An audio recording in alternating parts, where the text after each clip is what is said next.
Mrs. Tate, art teacher, and this presentation is going to talk you through GCSE art and why you might want to study it as one of your options for the next 2 years. I want you to be able to make an informed choice and know exactly what it is you will be doing if you make this decision. What is art? That's a really big question, really interesting question to ask. And this slide has just some of the things that art could be considered to be. Art is an expression of thoughts and feelings, of emotions and experiences. A lot of art is about how an artist feels. It can be quite a complex subject in that regard. Art provides a record of and a commentary on history, and it explores the mystical and the surreal. Art always used to be a record of history, however, it very much depended on the artist and what the subject matter was. But also, we spend a lot of time looking at art movements like surrealism, where it didn't record what was going on, it recorded what the artist interpreted. Art can be political and be a force for change. A lot of artists have a political motivation and very much want to make a change. For example, Frida Kahlo is one of the artists we'll look at, who was very interested in politics in Mexico. Art can be a method of therapy and healing. It's a very mindful subject to take. You can become absorbed in what you're doing, and you can explore things that might be otherwise difficult to talk about or think about. Art can be for public consumption and commercialised. When architects are asked to design buildings, public buildings, often an artist will be tasked to produce a piece of public art that will be on display there. But it can also be deeply personal and something you don't necessarily share with other people. Art can be representational or symbolic. It doesn't have to look like anything. We look at artists such as Kandinsky, that you've looked at in the room. Totally abstract. Traditionally, art was considered to be painting, sculpture and architecture, but now we consider art to include graphics, textiles, printmaking and 3D design, to name but a few. So what will you actually be doing?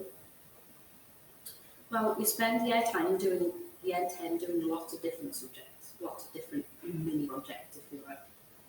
And the idea of that is to explore and experiment with lots of techniques and processes.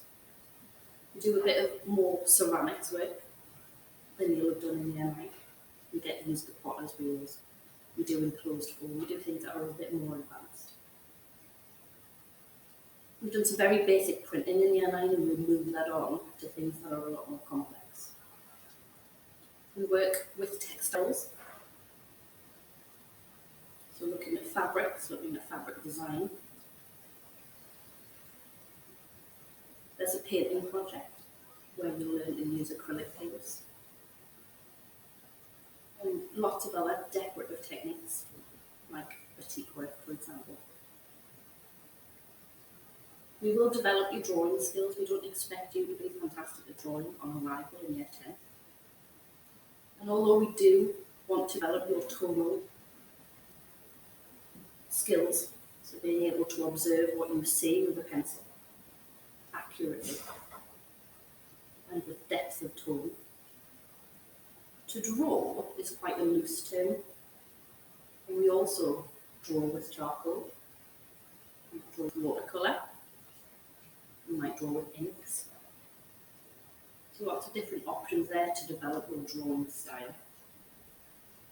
We also look at lots of different artists every week almost. And we look at different art movements. So I've already mentioned surrealism as being one of the big things that we look at. And we spend quite a bit of the spring and summer term of year 10 looking at different surrealist artists and the surrealist movement. In year 11, the first part of year 11, you will be able to choose from a broad theme something that you want to pursue yourself, an idea or a story that you want to pursue, research and pursue yourself. That will work towards development and towards a final piece. So a final piece is something that's a little bit more extended, you spend a bit more time on. Something a bit more substantial, maybe in size, or something that's a bit more technical.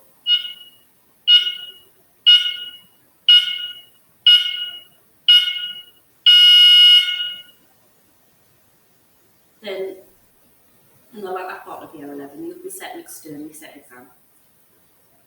That isn't an exam where you'll sit in an exam hall.